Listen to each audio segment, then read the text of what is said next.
बेटा हमारा जो नेक्स्ट न्यूमेरिकल है काफ़ी इम्पोर्टेंट न्यूमेरिकल है। इस तरह के न्यूमेरिकल अक्सर कंपटीशन लेवल के एग्जाम के अंदर आपसे पूछे जाते हैं और जेई मेंस के अंदर तो बेटा इस तरह के न्यूमेरिकल आपसे अक्सर पूछे जाते हैं। जो नेक्स्ट क्वेश्चन है बेटा, इस क्वेश्चन के अंदर हम दो कॉन्सेप्ट को यूज करेंगे। +1 से हम यूज करेंगे रोटेशन को और +2 से हम यूज करेंगे इसके अंदर इलेक्ट्रिक डाइपोल को। तो इस क्वेश्चन के लिए आपको +1 की नॉलेज इंपॉर्टेंट आपके लिए। +1 से हम क्या यूज करेंगे इसके अंदर रोटेशन को और +2 से हम यूज करेंगे इसके अंदर इलेक्ट्रिक डाइपोल को। क्वेश्चन क्या बेटा देखो, यूनिफॉर्म इलेक्ट्रिक फील्ड के अंदर हम इलेक्ट्रिक डाइपोल को प्लेस्ड करेंगे 30 डिग्री एंगल से। हमने क्या किया, यूनिफॉर्म इलेक्ट्रिक फील्ड के अंदर इलेक्ट्रिक डाइपोल को 30 डिग्री एंगल से प्लेस्ड किया। अब हमने कैलकुलेट करना इस डाइपोल का एंगुलर एक्सीलरेशन। हमने क्या कैलकुलेट करना, इस डाइपोल का angular acceleration in uniform electric field. देखो बेटा, आपको डाइपोल मोमेंट की डायरेक्शन पड़ता है negative to positive charge. Centre से नेगेटिव चार्ज की सेपरेशन है L, सेंटर से पॉजिटिव चार्ज की सेपरेशन आपकी L। आपको ये भी पता है बेटा, जहां पर चार्ज है वहां पर मास होगा। चार्ज विदाउट मास के एग्जिस्ट नहीं करता, हालांकि मास चार्ज के बिना एग्जिस्ट करता है। तो यहाँ पे बेटा मास आपका m है और यहाँ पर भी आपका मास m है। देखो इस नेगेटिव चार्ज की वजह से यहाँ पर फोर्स एक्ट होगा बेटा -QE opposite to the direction of field, और +Q चार्ज की वजह से यहाँ पर फोर्स होगा बेटा +QE along the direction of force. दोनों फोर्स की बेटा लाइन ऑफ एक्शन क्या अलग अलग है। इस फोर्स का लाइन ऑफ एक्शन ये, इस फोर्स का लाइन ऑफ एक्शन ये है। तो इस लाइन ऑफ एक्शन की वजह से ये इलेक्ट्रिक डाइपोल क्या एक्सपीरियंस करेगा, टॉर्क एक्सपीरियंस करेगा। और हमने टॉर्क को पिछले डेरिवेशन के अंदर कैलकुलेट किया था। टॉर्क की वैल्यू क्या थी बेटा आपकी PE sin थीटा। टॉर्क की वैल्यू क्या थी PE sin थीटा। P क्या था बेटा आपका डाइपोल मोमेंट। P क्या था आपका dipole moment Q into 2L। तो यहाँ पे tau is equal to Q into 2L E sin theta. Theta कितना बेटा आपका यहाँ पे 30 डिग्री। आपने +1 के अंदर बेटा स्टडी किया है, टाउ बराबर होता है I into alpha. I is the moment of inertia, alpha is the angular acceleration. ये ऑलरेडी बेटा आपने +1 के अंदर स्टडी किया था। और मोमेंट ऑफ इनर्शिया को हम निकालते थे बेटा m1r1 का स्क्वायर प्लस m2r2 का स्क्वायर, इस तरह से। अब यहाँ पर बेटा हम I को निकालेंगे अबाउट द एक्सिस। I को कहाँ निकालेंगे, अबाउट द एक्सिस। एक्सिस से बेटा ये डिस्टेंस आपकी L है, यहाँ पर मास आपका M है, यहाँ पर भी मास आपका M है, यहाँ से ये डिस्टेंस भी बेटा आपकी क्या है L है।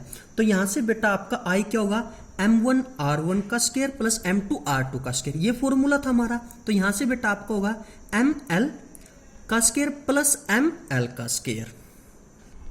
तो I निकल गया बेटा आपका यहाँ से ना 2ml स्क्वायर। I की क्या वैल्यू निकल गई बेटा यहाँ से, मोमेंट ऑफ इनर्शिया की क्या वैल्यू निकल गई 2ml स्क्वायर। बेटा अब हम यहाँ पर टॉर्क की जगह पे क्या यूज करेंगे I अल्फा। टॉर्क की जगह पे क्या यूज करेंगे I अल्फा।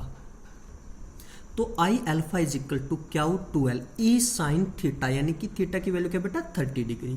तो I की वैल्यू बेटा अभी हमने निकाली थी 2ml square into alpha beta Q into 2L E into sine 30 होता आपका 1/2। 2 से बेटा आपका 2 कैंसिल आउट, एक L से एक L cancel out. ml alpha is equal to QE/2 बेटा। तो यहाँ से आपकी अल्फा की वैल्यू निकल गई QE/2ml। अल्फा की वैल्यू क्या निकल गई बेटा यहाँ से QE/2ml। ये अल्फा की वैल्यू निकली है बेटा 30 डिग्री पे। कितनी डिग्री पे 30 डिग्री से। जैसे ही आपका थीटा चेंज होगा तो अल्फा की वैल्यू भी आपकी क्या होगी बेटा चेंज होगी।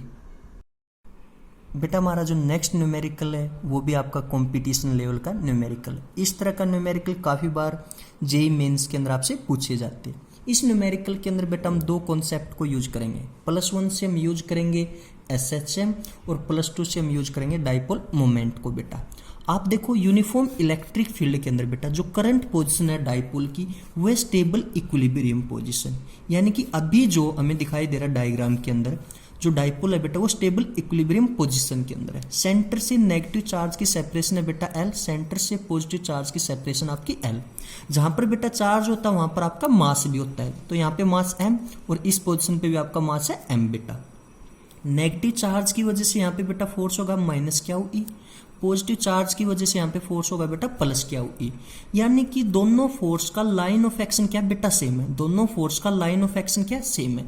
इसी लाइन ऑफ एक्शन की वजह से बेटा जो डाइपोल है वह स्टेबल इक्विलिब्रियम पोजीशन के अंदर। आगे क्वेश्चन के अंदर क्या है बेटा देखो, अब हमने इस डाइपोल को स्लाइटली डिस्प्लेस किया थीटा एंगल से, अब हमने इस डाइपोल को स्लाइटली डिस्प्लेस किया थीटा एंगल से, यानी कि अब डाइपोल की पोजीशन होगी बेटा कुछ ऐसी। यहाँ पर फोर्स होगा आपका प्लस क्यू ई, यहाँ पर फोर्स होगा आपका माइनस क्यू ई, यानी कि दोनों फोर्स का लाइन ऑफ एक्शन क्या बेटा अलग है, दोनों फोर्स का लाइन ऑफ एक्शन क्या अलग है। इसी लाइन ऑफ एक्शन की वजह से बेटा ये इस डाइपोल के ऊपर क्या एक्ट होगा, टॉर्क एक्ट होगा, रीस्टोरिंग फोर्स एक्ट होगा, यानी कि रीस्टोरिंग टॉर्क एक्ट होगा बेटा। अब देखो ये वापस इस पोजीशन की ओर आएगा बेटा, ये वापस इस पोजीशन पे आना चाहेगा लेकिन यहाँ पे नहीं रुकेगा, ये कुछ इससे आगे निकलेगा। तो इसकी अब पोजीशन होगी बेटा कुछ ऐसे, इसकी पोजीशन होगी अब कुछ ऐसे। फिर इसको बेटा अपोजिट ये फोर्स लगेगा तो दोबारा फिर ये इस पोजीशन पर आएगा लेकिन यहाँ पे नहीं रुकेगा, फिर यहाँ पे रुकेगा। इसका रीजन क्या है, मोमेंट ऑफ इनर्शिया।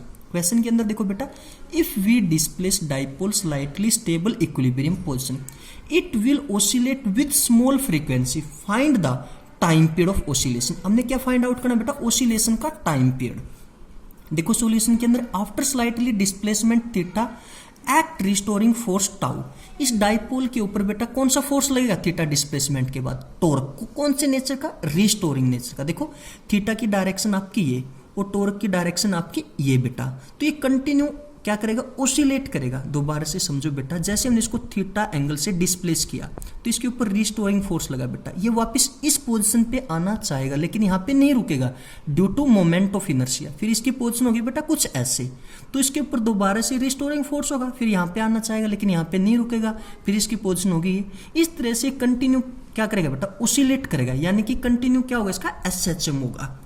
और इसके ऊपर बेटा जो टॉर्क लग रहा है उसकी वैल्यू हमें पता है, वो है आपका PE साइन थीटा। हमें पता है बेटा जो थीटा क्या है वो स्मॉल है, sine theta near equal to theta, तो हम क्या लिखेंगे, tau is equal to PE theta.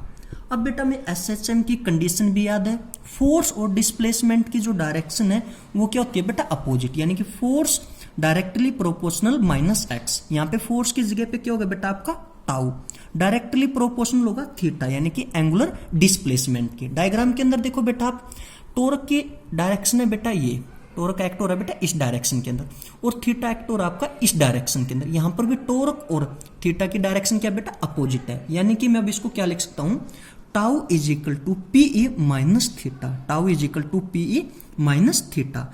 Tau किसके बराबर बेटा, I अल्फा के। I क्या था, moment of inertia is equal to PE minus theta. जो नेक्स्ट कंडीशन थी बेटा SHM की, वो थी आपका acceleration is equal to minus omega square x. Acceleration किसके इक्वल बेटा, माइनस ओमेगा स्क्वायर एक्स के।